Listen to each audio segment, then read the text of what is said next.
Tiger जान हथेली में लेके इसी तरह डुमरी के रोड में बैठेगा कोयला गाड़ी को रोकने के लिए, तो उनका हालत टाइट है, चिंघम बन के चला आता है। अभी रुकिए ना, उसी एसडीएम को हम कोयला पकड़ के बुलाएंगे, कितना बड़ा अड़िया बन रहा था ना। तो बोल रहे थे हमको दिखाइए। दिखाएंगे उसको, हम भी छिट्टे खोपड़ी है। अभी रुकिए, कुछ दिन जाने दीजिए।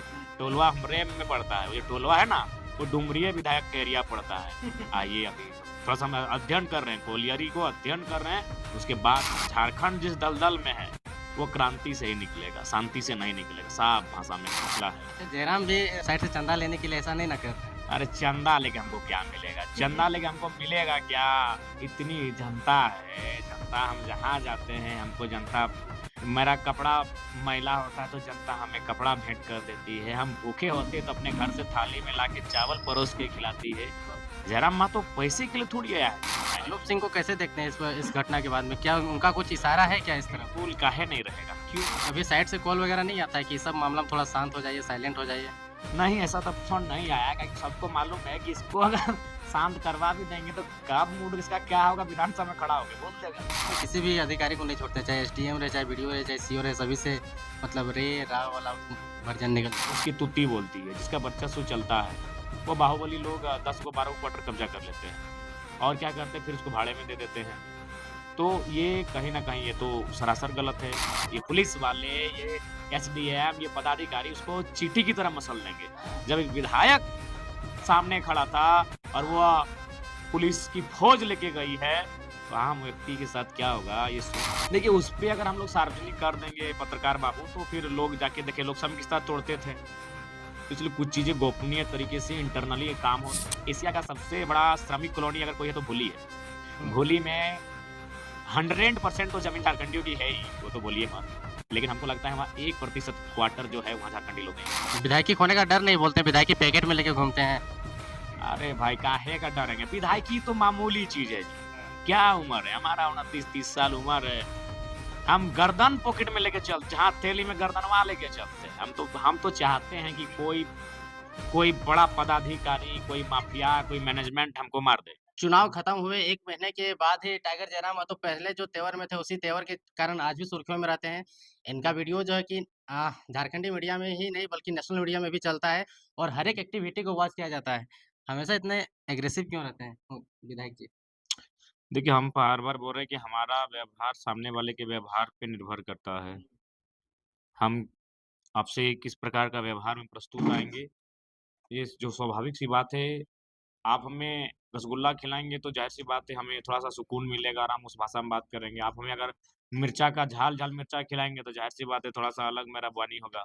तो ये सामने वाला पे निर्भर करता है कि हमारा व्यवहार कैसा होगा। रैंक में किसी भी अधिकारी को नहीं छोड़ते, चाहे एसडीएम रहे, चाहे बीडीओ रहे, चाहे सीओ रहे, सभी से मतलब रे रा वाला वर्जन निकल जाता है कभी-कभी। कहाँ भाई, हम ये देखिए, हम लोग इंसान हैं, भगवान तो है नहीं, अल्लाह खुदा थोड़ी है हम लोग ईश्वर थोड़ी हैं। तो मानव हैं तो ज़ाहिर-सी बात है मानवीय कुछ चीज़ें हैं जो ना चाहते हुए भी आप कह जाते हैं, उसका अच्छा, खेद है। अच्छा बैरवों का पूरा मामला समझाइए, रात में 2 बजे दौड़-दौड़ के क्यों आना पड़ता है? पूरा मैटर क्लियर कर दीजिए ना एक बार। देखिए, मामला दरअसल ये है कि बेरमो में जो भी आज घटित हो रहा है, उसके लिए क्या है कि आप कह सकते हैं बोकारो ज़िला के तमाम जो पदाधिकारी हैं, चाहे आईएएस रहें, चाहे आईपीएस रहें, चाहे जेएस रहें या जेपीएस रहें, वो लोग दोषी हैं। उनके साथ-साथ जो सीसीएल और डीवीसी का जो मैनेजमेंट है, उनके जो पदाधिकारी हैं, वे लोग दोषी हैं।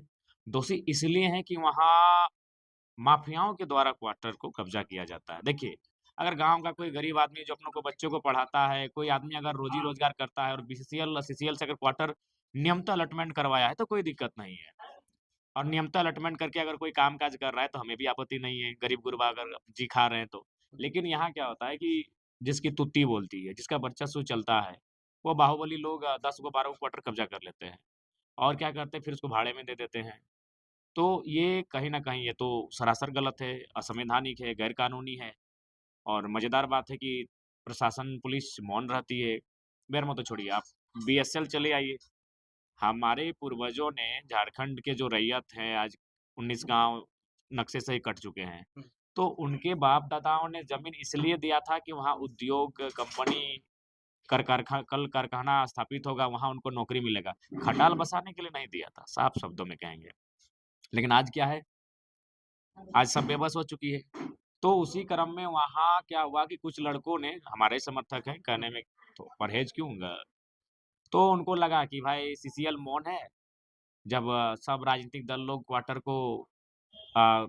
में यूज़ कर रहे हैं, तो हम लोग भी यूज़ करेंगे। यहाँ रहेंगे और कामकाज भी हम लोग करते हैं इसी आस-पास में, थोड़ा बहुत तो यहीं कभी-कभी रात को अगर अंधेरा हो जाएगा तो यहीं रहेंगे, तो उसी उद्देश्य से कुछ लड़के वहाँ दाखिल होते हैं और जैसे ही दाखिल होते हैं, फिर ही छूट जाता है सबका। हुँ, फिर अ, जो जीएम हैं थोड़ी वो लेटर जारी करते हैं एसडीएम को, 1 दिन बाद करते हैं, फिर वो आते हैं और माने काफ़ी पदाधिकारी को की फ़ौज लेके आते हैं। पहला दिन ये था कि रात 2 बजे उनके साथ मारपीट होने लगा। तो क्या हमें पुलिस मारपीट कर रही थी? हाँ, पुलिस जिस क्वार्टर में जा देखिए ठीक है, जो भी है, वहाँ हिंसा नहीं हो रहा था। पुलिस को मारपीट कहाँ करना चाहिए? जहाँ लगे कि हिंसा हो सकता है। पुलिस को लाठीचार्ज कहाँ करना चाहिए? जहाँ लगे कि विधि व्यवस्था आउट ऑफ कंट्रोल हो सकता है। एक क्वार्टर का मामला था, कुछ लड़के अंदर में थे, रात का समय था, ठंडा का दिन था, सुबह होने का इंतज़ार करना चाहिए था। पुलिस तो हमको लगता है वहाँ खुद अपराधी बन बैठी। अच्छा, तो उनको बातचीत करना चाहिए था। अगर उनको लगता है कि उनका संबंध हमसे है, तो हमसे भी बात करना चाहिए। हम भी एक माननीय हैं, हम एक विधायक हैं, हुँ, जहाँ से विधि बन के आता है, हम वहाँ का मेंबर हैं। तो हमसे भी बातचीत करना चाहिए था कि आप इनको समझाइए। वो रात के 2-1 मतलब रात को 2 बजे तो हम पहुँचे थे, उन लोग तो हमको लगता है 11-12 1 बजे पहुँचे होंगे। अब बताइए वहाँ जाके लोगों को जो थे उनको डाँट-फटकार हो रहा था, वहाँ तक सब ठीक था। माने कन्विंस करना, बातचीत करना, थोड़ा बहुत लेकिन मतलब मारपीट होने लगा। तो फिर हमको फ़ोन किया रोते-रोते लड़का, तो हम बोले ठीक है हम अभी आते हैं। रात को यही हम मतलब ये कंबल ओढ़ के, मोबाइल एयरप्लेन मोड में डाल के सोने की तैयारी में थे रात के 1 बजे। और हमारे अंगरक्षक दूसरे जगह थे, हमारे जो ड्राइवर हैं वो भी ससुराल गए हुए थे। हम अपना पैतृक आवास गए थे, अपना जो मेरा घर है बाप-दादा का। देखिए 170 का स्पीड से आ रहे थे। तो फिर वहाँ वहाँ गए तो सूचना मिली तो फिर हम रात को 2 बजे गए तो देखे एकदम ऐसा माहौल है जैसे वो क्वार्टर पे नहीं लग रहा है पीओके पे कब्ज़ा कर लिए हैं। चारों तरफ से सीआईएसएफ 5-5 थाना प्रभारी। तो हम पहले प्यार से ही बोले, "क्या माजरा है?" तो फिर उनमें से कोई एगो थोड़ा-सा टर्न में बात किया, तो फिर एक जब उसका टर्न हाई था, तो मेरा तो भाई हम नेचुरल हाई वाला टर्न है। सीधे हम बोले, "कौन है भाई?" दिस दैट हुआ बातचीत, थोड़ा-सा हुआ हॉट टॉक हुँ, और उसके बाद हम वहीं सो गए। गाड़ी में ही हम अपना कंबल-वंबल ओढ़े और गाड़ी में ही सो गए क्योंकि भाई देखिए जनता के लिए हम बने हैं, अगर वो हमारी जनता मुसीबत में है, गलत है, सही है, उसका फैसला बाद में होगा। वो मुसीबत में थी। फिर सुबह इन लोग बोला कि नहीं चले जाइए, तबीयत खराब हो जाएगा, आप सीट में और हम भी बोले थे कि नहीं इस क्वार्टर में हम नहीं जाएँगे। हुँ, क्वार्टर के अंदर हम नहीं प्रवेश करेंगे, वहाँ हम अंदर नहीं सोएँगे, क्योंकि हम भाई एक विमानन्य है, हम तभी जाएँगे जब अलॉटमेंट विधिवत रूप से होगा। अच्छा, लेकिन चूँकि आप हमारे समर्थक हैं, गलत है, सही उसका फैसला बाद में करेंगे, लेकिन चूँकि हम आप समर्थक हैं, मुसीबत में आप हमको याद किए हैं, तो फिर हम खुले आसमान के नीचे सो गए। फिर अगला दिन मेरा नावाडी गए, नावाडी में कार्यक्रम किए, उसके बाद फिर शाम को एसडीएम सिंघम बन के एसडीएम महोदय वहाँ पहुँच गए। जैसे वो सिंघम है, फ़िल्म चल रहा है, आंसू गैस, गोला गैस, फायर ब्रिगेड तमाम चीज़ों को लेके वहाँ पहुँच गए लाठीचार्ज करने के उद्देश्य से। तो भाई फिर हमको मैसेज आया, फिर हम दौड़ के आए। उसके बाद हमारे सामने वार्ता हुई, वार्ता में जो बातें आई वो तो पब्लिकली सबके सामने है। तो ओवरऑल कुल मिलाकर हम किस पार्टी से हैं वो मत अब देखिए कुछ पल के लिए झारखंड के लोगों। बस अब ये देखिए कि हम एक विधायक हैं और वह कितना फ़ोर्स लेके वहाँ पहुँची थी। तो जिस दिन आम व्यक्ति को झारखंड में पुलिस वालों से सामना होगा, उसको मसल दिया जाएगा चींटी की तरह। ये पुलिस वाले, ये एसडीएम, ये पदाधिकारी उसको चींटी की तरह मसल देंगे। जब एक विधायक सामने खड़ा था और वो पुलिस की फ़ौज लेके गई है, तो आम व्यक्ति के साथ क्या होगा ये सोचना चाहिए और इतना ही बड़ा है, तो आज एशिया का सबसे बड़ा श्रमिक कॉलोनी अगर कोई है तो भोली है। हुँ, भोली में 100% तो ज़मीन झारखंडियों की है ही, वो तो बोलिए मत। लेकिन हमको लगता है वहाँ 1% क्वार्टर जो है वहाँ झारखंडी लोग नहीं है।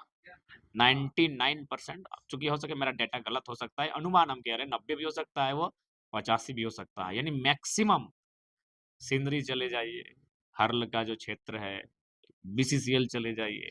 लेकिन वहाँ ना कोई पुलिस जाता है, ना कोई एसडीएम जाता है, ना कोई किसी डीसी को ध्यान आता है, ना किसी एसपी को आता है, क्योंकि सबका वहाँ हालत खराब हो जाता है, चूँकि वहाँ गैर झारखंडी लोग रहते हैं।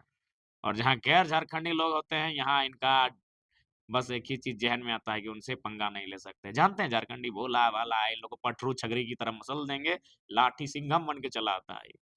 अभी हाँ, रुकिए ना उसी एसडीएम को हम कोयला पकड़ के बुलाएँगे, कितना बड़ा अड़िया बन रहा था ना, तो बोल रहे थे हमको दिखाइए। दिखाएँगे उसको, उसके बाद देखते हैं कितना जल्दी वो आते हैं। एसडीएम महोदय कितना जल्दी आते हैं, वो हम भी छिट्टे खोपड़ी हैं। अभी रुकिए, कुछ दिन जाने दीजिए, टोलवा हमरे में पड़ता है, वो जो टोलवा है ना, वो डुमरिया विधायक का एरिया पड़ता है। आइए अभी थोड़ा-सा हम अध्ययन कर रहे हैं, कोलियरी को अध्ययन कर रहे हैं, उसके बाद उनका सिंघम उनको थोड़ा देखते हैं कि कितना बड़ा सिंघम है, हम भी थोड़ा चेक करेंगे। विधायकी खोने का डर नहीं बोलते, विधायकी पैकेट में लेके घूमते हैं। अरे भाई काहे का डरेंगे, विधायकी तो मामूली चीज़ है जी। क्या उम्र है, हमारा 29-30 साल उम्र है। हम गर्दन पॉकेट में लेके चल जहाँ थैली में गर्दनवा लेके चलते हैं। हम तो चाहते हैं कि कोई कोई बड़ा पदाधिकारी, कोई माफिया, कोई मैनेजमेंट हमको मार दे। देखिए एक बात स्पष्ट कहेंगे, झारखंड जिस दलदल में है, वो क्रांति से ही निकलेगा, शांति से नहीं निकलेगा, साफ भाषा में कहते हैं। क्रांति से ही निकलेगा। झारखंड जिस दलदल में है, जिस चपेट में झारखंड है, वो क्रांति से ही निकलेगा और अगर झारखंड के लोग नहीं समझे आज, तो आप भी चूँकि अभी 25-30 साल के युवा हैं, हम भी उसी उम्र के हैं। जब हम लोग 45 साल की उम्र में हो जाएँगे, फिर आप मेरा इंटरव्यू लीजिएगा, तब आपको हम बताएँगे कि अभी तो धनबाद, झरिया, बेरमो, बोकारो, रांची 2-4 जहाँ है, वहाँ झारखंडी को जीतने में दिक्कत हो रहा है, तब आपको गिनाएँगे कि सिंदरी भी अब झारखंड के लोग नहीं जीत पाएँगे। तब आपको गिनाएँगे कि निरसा विधानसभा भी अब झारखंड के लोग नहीं जीत पाएँगे। तब आपको हम गिनाएँगे कि अब धीरे-धीरे बाघमारा विधानसभा भी झारखंड के लोग नहीं जीतने जा रहे हैं। तो इसलिए इस भयावह स्थिति से झारखंड के लोग अगर परिचित हो जाते हैं, झारखंड की असेंबली अगर परिचित हो जाती है, तो आज बेहतर है और नहीं तो 20 सालों बाद हम झारखंड और झारखंडियत को खोजेंगे। ढिबरी में तेल जला के खोजेंगे, झारखंड और झारखंडियत आपको नहीं मिलेगा। बेरमो विधानसभा क्षेत्र में बड़ा आंदोलन करने की आप तैयारी कर रहे हैं 6 जनवरी से सुने। देखिए वो विस्थापितों का आंदोलन है, उस आंदोलन को मेरा समर्थन है। अ, आपका क्षेत्र पड़ता है डुमरी विधानसभा क्षेत्र, लेकिन बेरमो में क्या आपके क्वार्टर कब्जा करने से या पैर रख देने से क्या बाकी पार्टियों का कँपकँपी छूट रहा है क्या? वहाँ पे ये वर्चस्व का वहाँ लड़ाई है क्या? कप-कपी छूटेगा ही, क्योंकि हमारे लड़के जहाँ एंट्री किए हैं तो वो मकोली का एरिया पड़ता है। उनको भी मालूम है डीजीएमएस तक रहे, चाहे जीएम रहे, चाहे कोई पदाधिकारी रहे, उसको मालूम है कि यहाँ अगर टाइगर समर्थक रहने लगेंगे, तो एक-एक गो कोयला गाड़ी को गिन लेंगे और एक-एक गो कोयला गाड़ी को गिन लेंगे तो सूचना टाइगर तक पहुँच जाएगा और टाइगर जान हथेली में लेके इसी तरह डुमरी के रोड में बैठेगा कोयला गाड़ी को रोकने के लिए। तो उनका हालत टाइट है, सबको चंदा जाता है, वो भी एक मसला है। अच्छा, जयराम भी मतलब साइड से चंदा लेने के लिए ऐसा नहीं ना कर रहे हैं? अरे चंदा लेके हमको क्या मिलेगा? चंदा लेके हमको मिलेगा क्या? इतनी जनता है, जनता हम जहाँ जाते हैं हमको जनता मेरा कपड़ा मैला होता है तो जनता हमें कपड़ा भेंट कर देती है। हम भूखे होते हैं तो अपने घर से थाली में लाके चावल परोस के खिलाती है। जयराम मातो पैसे के लिए थोड़ी आया है जी। जो प्यार हमको मिला है उस राज्य के इतिहास में बताइए किसी को मिला होगा? आज ही आप देखें एक बच्ची जिसको पूछे हम कि कौन क्लास में पढ़ती है? बोला खिचड़ी क्लास में पढ़ते हैं। तो यानी उसको ये भी मालूम नहीं कि वो खिचड़ी क्लास का मतलब वो आंगनबाड़ी जाती है। वो जयराम महतो को जानती है। ये झारखंड के हिस्ट्री में कभी ना हुआ था, आगे होगा तो अलग बात है। तो हम प्यार पाने के लिए आए हैं, हम लोगों के अधिकार को दिलाने के लिए आए हैं। ये चंदा हमारे लिए कोई मायने अनूप नहीं सिंह को कैसे देखते हैं इस घटना के बाद में? क्या उनका कुछ इशारा है क्या इस तरफ? बिल्कुल काहे नहीं रहेगा, क्यों नहीं रहेगा? वो आप भले वो सुपर सीएम है, हुँ, कैसे सुपर सीएम है? इसलिए है कि उनका पार्टी में बहुत चलता है और जो ब जो ये माइन्स का एरिया है, वहाँ सरकार का कार्य यही देखते हैं। लिहाज़ा उनका रोल रहेगा प्लस वो यूनियन के भी नेता हैं महोदय, तो यूनियनगिरी भी अपना दिखाएँगे। तो कभी साइड से कॉल वगैरह नहीं आता है कि सब मामला में थोड़ा शांत हो जाइए, साइलेंट हो जाइए? नहीं, ऐसा तो फ़ोन नहीं आया क्योंकि सबको मालूम है कि इसको अगर शांत करवा भी देंगे तो कब मूड इसका क्या होगा विधानसभा में खड़ा होके बोल देगा। तो ये चीज़ उनको ऐसा लगता है, तो ओवरऑल जो गलत होगा उस पे हमारी आवाज़ बुलंद होगी। बाकी पार्टी के लेवल पे आपका क्या सांगठनिक रूप से मजबूत करने के लिए क्या-क्या काम चल रहा है? ये तो आप अपने विधानसभा क्षेत्र या अगल-बगल देखिए, के उस पे अगर हम लोग सार्वजनिक कर देंगे पत्रकार बाबू तो फिर लोग जाके देखिए लोग सम किस तरह तोड़ते थे। तो इसलिए कुछ चीज़ें गोपनीय तरीके से इंटरनली ये काम हो रहा है, बहुत अच्छा काम हो रहा है। सबको डिपार्टमेंट, विभाग बाँट दिया गया है और हमें लगता है कि ये 5 साल हम लोग बहुत बेहतर तैयारी के साथ निकलेंगे। ठीक। तो ये थे हमारे साथ में विधायक डुमरी विधायक जी, जिस पे हम लोग बर्निंग इश्यू पे बात किया। बाकी टाइम का कमी है, थोड़ा जल्दबाज़ी में इनको कहीं निकलना है प्रोग्राम के लिए। बाकी आपको वीडियो कैसा लगा कमेंट सेक्शन में बताइए। बाकी वीडियो देखने के लिए धन्यवाद। जोहार।